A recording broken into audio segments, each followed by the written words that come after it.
How can you recognize mate and two chess patterns? Imagine you're playing a game and suddenly see a move that can checkmate your opponent in just 2 moves. How do you spot that kind of pattern? Recognizing mate into patterns is all about spotting certain recurring motifs and understanding how pieces work together to trap the enemy king. First, look for forcing moves. These are moves that create a threat the opponent cannot ignore, like a check or a capture. The goal is to limit the king's escape options so that, on the next move, checkmate is unavoidable. Familiarity with common mating patterns makes spotting these sequences much easier. For example, the back rank mate involves trapping the king behind its own pawns on the last row and delivering checkmate with a rook or queen. Smothered mates happen when the king is surrounded by its own pieces, and a knight delivers the final blow.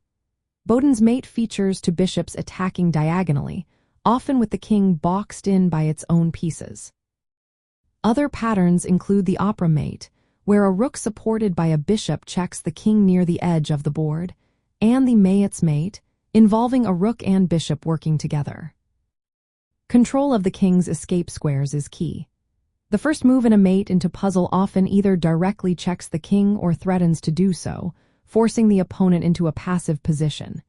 This move might also be a quiet move that restricts the opponent's options without giving an immediate check.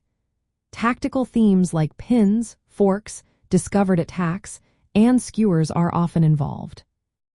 For instance, a pin might prevent a piece from blocking a check, or a discovered attack could reveal a check that leads to mate. Sometimes the opponent is in zugzwang, meaning they must move but any move they make results in checkmate.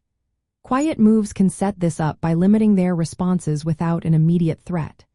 Piece coordination is also vital. A rook might deliver the check while a bishop and knight cover escape squares, working together to trap the king.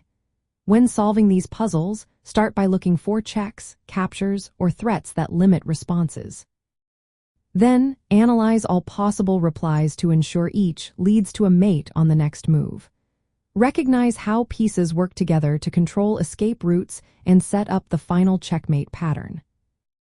In short, spotting mate into involves understanding common mating motifs, identifying forcing moves that restrict the opponent's options, and observing how your pieces coordinate to cover escape squares. Practice with tactical puzzles helps develop this pattern recognition, making it easier to see these sequences quickly during actual games. Remember, the more you study these patterns, the faster you'll recognize them when they appear on the board.